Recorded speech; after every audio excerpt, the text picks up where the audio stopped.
Bonjour et bienvenue à ce 10e épisode du podcast de Tisane et Jazette. Mon nom est Brigitte et je suis très contente de vous retrouver aujourd'hui pour cet épisode sur la pleine conscience. Depuis 2 ans déjà, je me sens une personne moins stressée, je suis capable de plus relativiser dans des situations de grandes émotions, j'ai une plus grande paix intérieure, j'ai une certaine légèreté émotionnelle, si c'est un concept qui existe, là, sinon je viens de l'inventer. J'arrive à prendre des décisions plus rationnelles, réfléchies et posées, ce qui est un grand exploit de ma part. Je suis loin d'être une experte dans le domaine, mais ce qui m'a amené à être capable de surfer un peu plus sur mes émotions au lieu de me laisser guider par eux dans ma vie, c'est la pleine conscience. Vous avez sûrement déjà entendu les termes pleine conscience, mindfulness, au moins une fois. Ce sont des termes qui sont rendus de plus en plus populaires et surtout dans les dernières années et pour de très bonnes raisons. C'est quoi la pleine conscience? Le terme anglophone, c'est mindfulness, donc traduction littéraire, ça serait vraiment pleine conscience, mais il y a d'autres termes qui peuvent être utilisés. Moi, j'aime bien jongler entre ces deux termes. Mindfulness aussi, je trouve ça très joli comme mot, donc je l'utilise de temps en temps, vous allez voir. Donc, selon la définition de Wikipédia, la pleine conscience, c'est une expression désignant une attitude d'attention, de présence et de conscience vigilante, qui peut être interne, donc les sensations, les pensées, les émotions, les actions, motivations, etc., ou externe, au monde environnant, aux bruits, aux objets, aux événements, etc.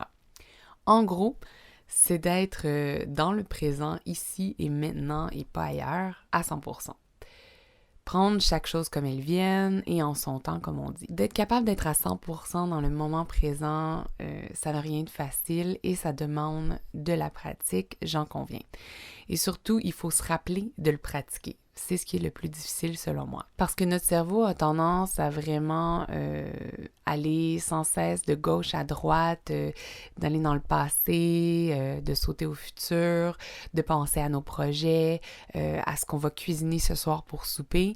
Et on oublie souvent de revenir au moment présent.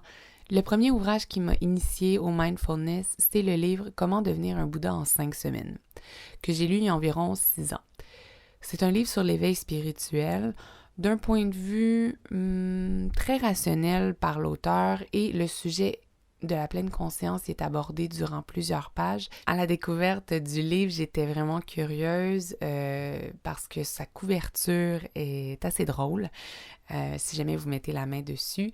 Sa couverture est drôle, le titre m'intriguait et je me disais quel genre de livre ça pouvait être. Et quand on lit le 4e de couverture, on voit que c'est déjà plein de blagues, plein de sous-entendus de la part de l'auteur. Donc ça me faisait plaisir, ça avait l'air léger à lire et je me suis dit pourquoi pas. Quand je l'ai lu à l'époque, je l'ai lu un petit peu sans trop comprendre la profondeur du message de l'auteur, mais je comprenais son message principal.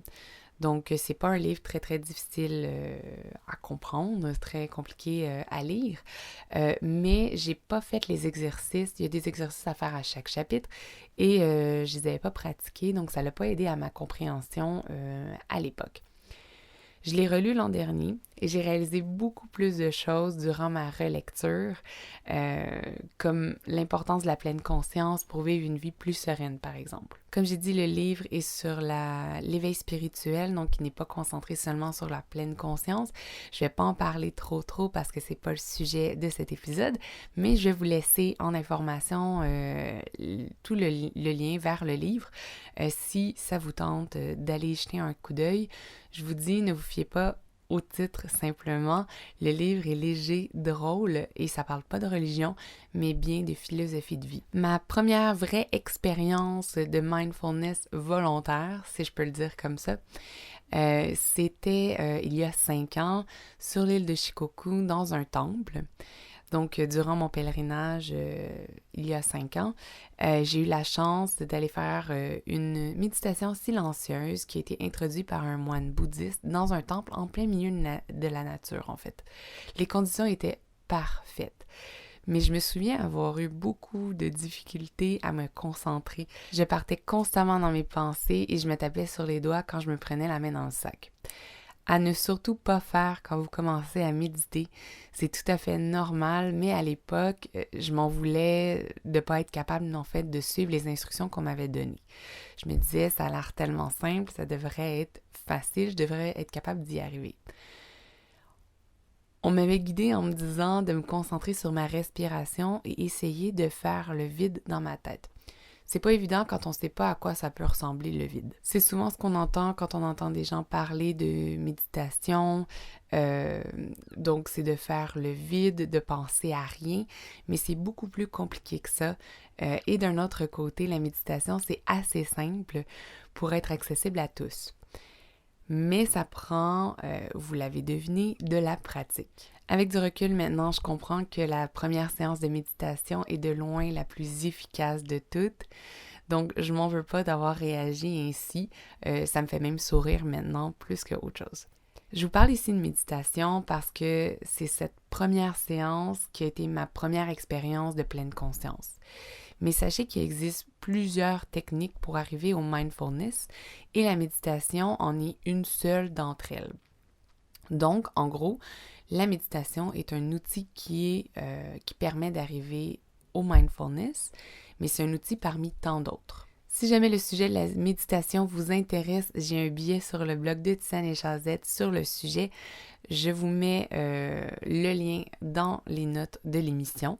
Depuis la lecture du livre et mon expérience d'il y a quelques années, je suis restée curieuse sur le sujet et j'ai continué à faire mes recherches, à savoir pourquoi les gens pratiquent la pleine conscience, au-delà de la méditation, comment la pratiquer, quand la pratiquer, qu'est-ce que ça peut m'apporter de pratiquer la pleine conscience, etc.